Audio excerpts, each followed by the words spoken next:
रहकर आपकी ज़िंदगी, आपकी शख्सियत, अल्लाह ताला ने अल्लाह को उन्हें अपना दोस्त करार देना था, अपना महबूब बनाना था, तो अल्लाह ने खूब आजमाया भी।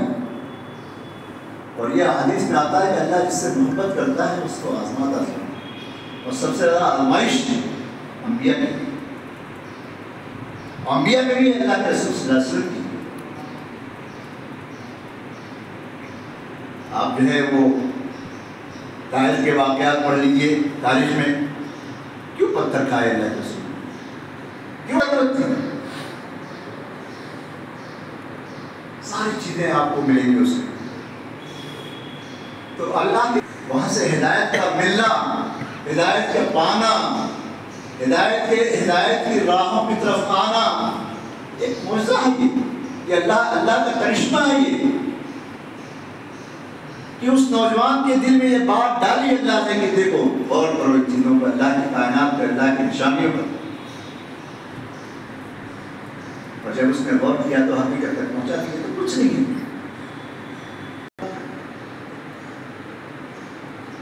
जो डूब जाता है, फिर आप देखिए वहां से कौम के, चूंकि वो शहजादे थे, एक बड़े घराने से उनका ताल्लुक था, तो उन्होंने ये जुरात उस मनसब और चीज़ों को करके इख्तियार की। इतना इनको इस तरह से समझा के देखे कि जब सारे लोग मेले गए हुए थे तो आप वो खाने में हले हुए और तारों को तोड़ दिया, बड़े के हाथ में कुल्हाड़ी पहुंचा दे दी। सारे लोग आए तो क्या हुआ, किसने किया? तो कहा वो एक है नौजवान, शायद उसी का काम हो। उस नौजवान को बुलाया गया, इब्राहिम अलैहिस्सलाम नमरूद के सामने हाजिर किए गए। पूछा इससे पूछिए, ये तब समझाने की, तफहीम की, दिलों में जो है जो उनके जो दिल जो बंद कुफ्र लगे हुए थे, ताले लगे हुए थे, उसको खोलने की कोशिश की। इस बड़े मुझसे पूछिए, इसी ने किया होगा। हमारे फुक़हा इसमें इतने पड़ गए हैं बहस में कि ये झूठ था कि सच था कि क्या था। वो जो स्पिरिट है उसकी, उस स्पिरिट को कोई बात ही नहीं करता। वो जो जुनून है कौम के सामने, अपने आप को पेश कर देना था कौम के सामने, कौम की गजब उड़ाता, लेकिन कौम को समझाने के लिए वो जुर्अतमंदाना काम किया,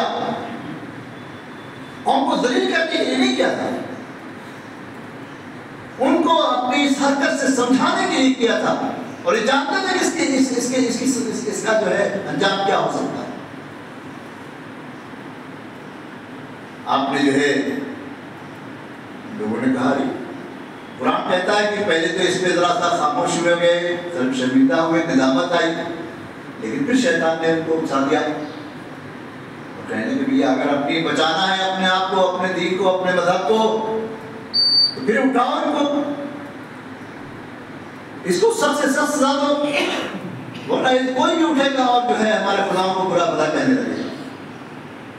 उन्होंने अपने खुदाओं को बचाने के लिए इब्राहिम अलैहिस्सलाम को आग का अलाव जलाकर उसमें डाल दिया, हिफाजत की कि उनको उस फैसले तक ले आया। और जब आग में डालने का फैसला हो गया तो आग को कोई हो गया कि ए आग तू जला नहीं,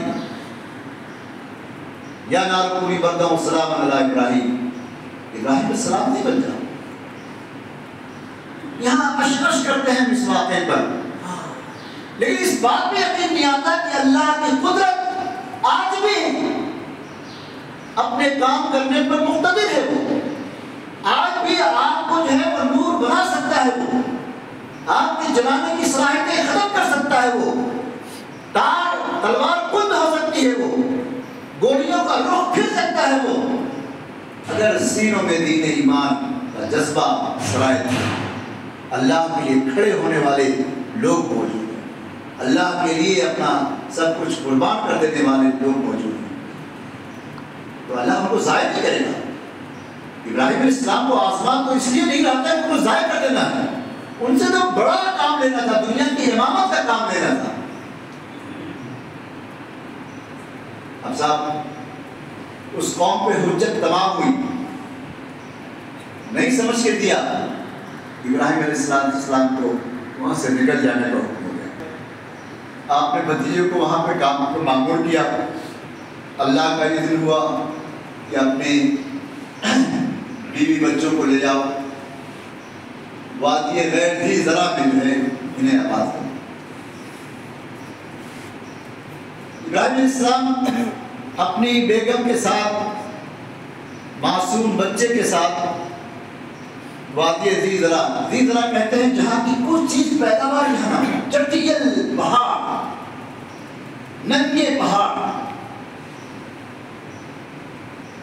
वो उस वादी में ले आकर के इब्राहिम अलैहिस्सलाम ने हज़रत हाजरा और अपने बेटे इस्माइल को जो है छोड़ा और चल पड़े।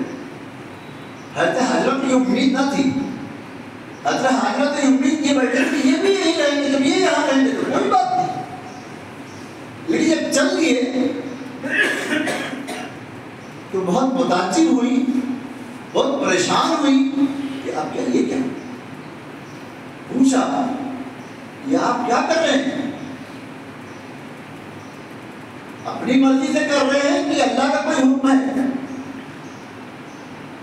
तो लिखते हैं लोग कि इब्राहिम अलैहिस्सलाम मुड़े नहीं, बल्कि अपने सामने के रुख पर चलते हुए उन्होंने कहा अल्लाह के रुख। खदशा रहा होगा कि बीवी बच्चों की तरफ देखे, कहीं दिल में मोहब्बत आ जाए और अल्लाह के हुक्म की कुछ सत्तावी हो जाए। तो ये ऐसा होता है, अपनी मोहब्बतों को, अपनी चीज़ों को, अपने जज्बात को पर कंट्रोल करना, इसी का नाम सब्र है।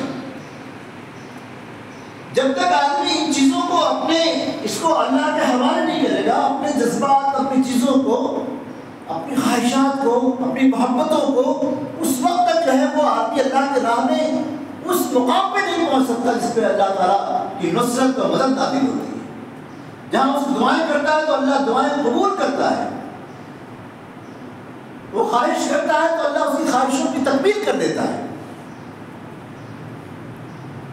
इब्राहिम अलैहिस्सलाम चले अपने मिशन में, जहाँ अल्लाह ने भेजा उस काम में अल्लाह के बंदों तक अल्लाह का पैगाम पहुँचाने में लगे रहे। कुछ सालों के बाद ख्याल आया कि मेरी बच्चों की खबर लेनी चाहिए।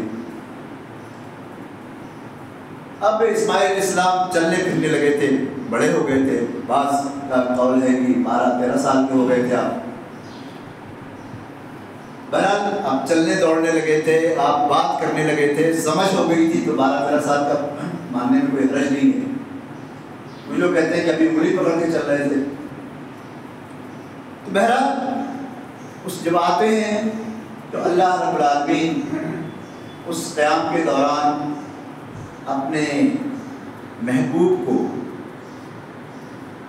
पै दर पे एक ख्वाब दिखाते हैं। नबी का ख्वाब वही होता है। जब आपने एक रोज 2 रोज के ख्वाब देखा तो आपकी समझ में आ गया कि अल्लाह की मंशा क्या है, कि अपनी महबूब चीज को अल्लाह की राह में कुर्बान। मैं और आप होते तो महबूब चीजों में से घर में ढूंढते अंडा मिल जाए, मुर्गी मिल जाए, ये बकरी मेरी बड़ी महबूब है, अरे मेरे पास सोना है इतना तो उसमें से आधा बेदू बड़ा महबूब है, मुख्तलिफ चीज़ें हम ढूंढते। लेकिन इब्राहिम अलैहिस्सलाम ने गौर किया तो उन्होंने लगा कि इस बुढ़ापे में तो जो बुढ़ापे का सहारा है, जिससे मेरे दिल में जो मेरी तमन्नाओं और उसका गहवारा है, उससे महबूब तो मेरा कुछ नहीं। समझ में आने के बाद कि अल्लाह की मंशा है, अल्लाह चाहता है कि मैं इस्माइल को अल्लाह की राह में कुर्बान कर दूं। एक लम्हे का भी तवक्कुफ नहीं हुआ, आप तैयार हो गए। लेकिन सामने वाले को भी तैयार होना था ना। यह मामला तो सिर्फ एक का नहीं था, खुद तैयार हो गए। अब बेटे से कहते हैं ऐसा ऐसा मैं बात देख रहा हूँ, तुम्हारी क्या राय है?